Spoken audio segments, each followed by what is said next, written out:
Bir insanın dilini yasaklayacaksın. Dil dediğin şey şereftir, namustur.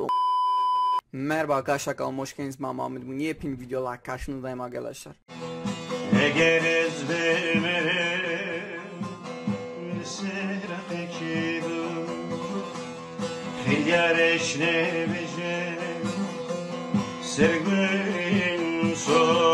Mücadelemize devam ediyoruz arkadaşlar. Durmayacağız. Sonuna kadar gideceğiz artık. Sonu ne olacaksa olsun artık yani gerçekten. Bazıları çok kolayca bakıyor. Hani bazıları tabii ki işine gitmeyen kişiler zannediyor ki ben abartıyorum. Arkadaşlar abartıyor diye bir şey yok. Mesele dilimizle ilgili arkadaşlar. Dil dediğin şey şereftir. Dilimiz bizim şerefimiz. Dilimizi savunmayacaksak artık yuh bize gerçekten. Yani o kadar düşeceksek de yuh bize. Acun yine internetten bir röportaj vermiş arkadaşlar. Röportajda ispat istiyor bizlerden. Sana ispatlayayım yani.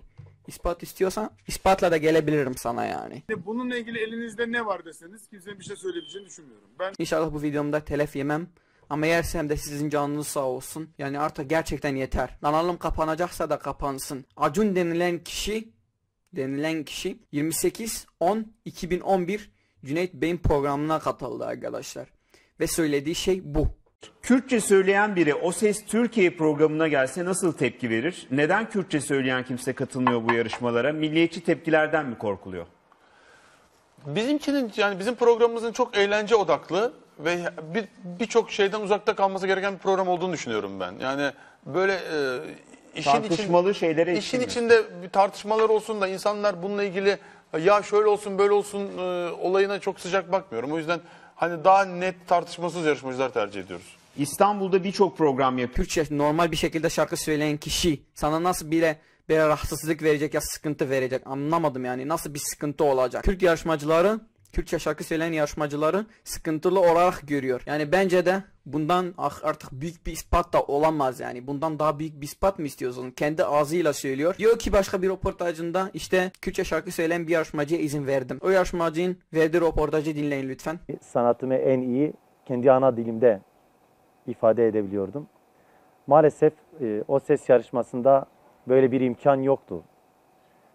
Özellikle konuştuğum dil Kürtçe konusunda kesinlikle öyle bir imkan yoktu. Yani Kürtçe şarkı söyleme konusunda izin yoktu, öyle söyleyeyim. O yarışmacı kendi ağzıyla diyor ki eskiden 2 önce yarışmaya katıldığım zaman Kürtçe şarkı söylemek istiyordum ama bana izin vermediler. O niniyi nasıl bana izin verdiler o adam da söylüyor. Böyle aniden canlı yayında fırsat yakaladım, böyle söyledim.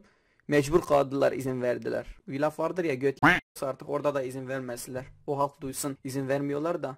Bakayım nasıl sokağa çıkacaklar onlar. Gerçi hiçbir ispata gerek yok. Televizyonda program izliyorsanız kendi kendinize anlarsınız yasak olduğuna. Bunu her şey bir yana bırakalım. Her şey yalan. Muhammed kardeşiniz yalan söylüyor. O adamın kendi ağzıyla söylediği şeyler yalan. Ağzıyla söylediği şeyler yani. Sesini tanırsınız, Acun'un sesini. İlk önce arkadaşlar bakalım kaç tane Arapça şarkı söyletilmiş. Güzel bir şey, her dilde söyletilmesi gerekiyor. Ama Kürtçe olmaması sıkıntı. Ben her videomda da bunu tekrarlıyorum ki hiçbir halk, hiçbir millet yanlış anlamasın. Hiç kimsenin diline karşı çıkmıyorum. Herkesin diline saygım sonsuz. Ama Kürtçe söyletilmemesi benim için sıkıntı. O Ses Türkiye Arapça şarkı. İşte burası zanneder, evet bu. Gördüğünüz şarkı arkadaşlar. Ente i. Arapça arkadaşlar. Açmak istemiyorum, telef yiyebilirim. Burada başka Şahi Kendrici'nin kız kardeşi Arapça şarkı söylemiş. Arapça şarkı. Arapça şarkı. Bu da Arapça şarkı. He tamam. Olmuş sahte dil o. Evet bakın burada da yazmış O Ses Arapça Kürtçe şarkı. Burada Arapların o sesinde Kürtçe şarkı söyletilmiş. Helal olsun onlara. Bizde maalesef yasak. Burada da Arapça şarkı söyledi. Sibelcan bayıldı, tutuklandı, parçalandı. İşte görüyorsunuz Arapça şarkı söylemiş. Burada da Arapça şarkı. O Ses Türkiye Farsça şarkı. Bakalım kaç tane Farsça şarkı söyletilmiş. Bakalım. Farsça 1. Farsça şarkı 2. Farsça şarkı 4. Farsça şarkı 5. Zannedersem bu da Farsça söylemiş. Ben dinleyeyim gene. Emin olmadan bir şey söylemeyeyim. Farsça şarkı. Farsça şarkı. Farsça şarkı. Farsça şarkı. Daha aşağı gidersem daha da bulurum da. Yani başka ne dil var daha? Kürtçeden başka. Hatırla Muhammed. Tamam. Acaba söyletilmiş mi bilmiyorum. Ama deneyim yani. Hani Kürtçe olmasa dillere izin veriyorlar ya. Olabilir yani. O Ses Türkiye İtalyanca şarkı. Var mıdır acaba bilmiyorum, olabilir. Hani Kürtçe olmadığı için olabilir. Isabella. Zannedersem Isabella şarkısı İtalyanca. Bu bir tane. Acun İtalyanca konuşuyor. Şok şok şok. Konuşur. Kürtçe olmadığı için konuşur o. Kürtçe olmasın da. Onun için hava hoş. Murat Boz İtalyanca şarkı. Yani gördünüz birkaç saniyede işte bu kadar İtalyanca şarkı gördüm. Yani şimdi bazıları diyor ki O Ses Türkiye'de Kürtçe şarkı söyletilmiyor çünkü Türkiye'de herkes Kürtçe anlamıyor. Ya çok güzel. Helal olsun. Sanki Türkiye'de herkes İtalyanca biliyor. Ana dili gibi İtalyanca konuşuyorlar Türkiye'de. Çok üzülüyorum be. Şimdi yanlış anlamayın, bazı Türk kardeşlerimiz de var. Bu konu hakkında bayağı üzülmüşler. Böyle şeyler istemiyorlar. Ama maalesef ırkçıların arkasında büyük adamlar var maalesef.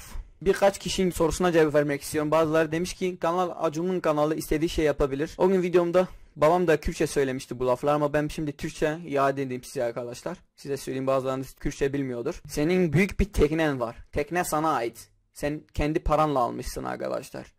O tekneden ama şimdi 50 kişi var. 50 kişi teknede var şimdi. Ama sen diyorsun ki tekne bana ait.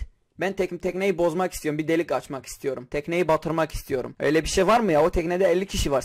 Sen aldın diye her şey yapamazsın ki. Millete de zarar vereceğin zaman millet sana de dur. Senin olsa bile öyle bir şey yapamazsın. Öyle bir hakkın yok yani. Allah da sana böyle bir hak vermedi. Bu halk da bu millet de sana böyle bir hak vermez yani. Sen kimsin ki böyle bir şey yapacaksın? Bir insanın dilini yasaklayacaksın. Dil dediğin şey şereftir, namustur. İnsanların şerefidir, namusudur. Sen dilin için kızmıyorsan da bu bir işe maalesef sende bir şeyler eksik yani. Dilin diline sahip çıkmıyorsan sende bir şeyler eksik yani. Bu olay gerçekten beni üzdüğü için bu konu hakkında konuşuyorum. Bu konu hakkında da sonuna kadar konuşacağım. Susmayacağım yani.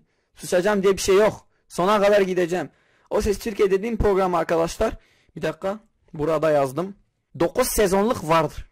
O Ses Türkiye dediğim program. 10 Ekim 2011'de başladı. Ve şimdiye kadar sadece küçük bir niye izin verilmiş. O da izin verilmemiş. Adam canlı yayında zekasını çalıştırıp aniden söyledi. Mecbur kaldı izin vermeye. Evet arkadaşlar, bu videom bu kadardı. Yarın gelecek video gerçekten hassasça şeyler söyleyeceğim. Bu konu hakkında sonuna kadar gideceğim. Irkçı kişilerin zaten hoşuna hiç gitmiyor. Hiç umurumda da değiller onlar. Mesele benim dilim olduğu zaman, Kürtçem olduğu zaman sonuna kadar da giderim. Her şeyi de yaparım. Evet arkadaşlar, hep birlikte bir mücadele içindeyiz. Hep birlikte bir şeyler yapmaya çalışıyoruz. Bu videomda destek olmayı unutmayın. Lütfen arkadaşlarınızla paylaşın. Artık bazıları bizi de görsün. Biz de varız. Bizden korkun artık. Gerçekten korkun. Susmayacağız artık.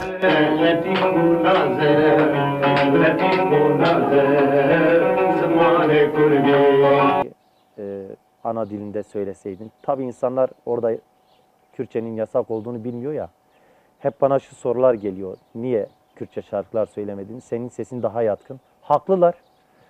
Kürtçe şarkılar benim gırtlak yapıma daha yatkın. Benim duygularıma daha yatkın. Ama onlar bu gerçeği bilmedikleri için onlara karşı da teker teker hepsine ulaşıp ya yasaklıydı bu yüzden okuyamıyorduk da diyemiyorduk.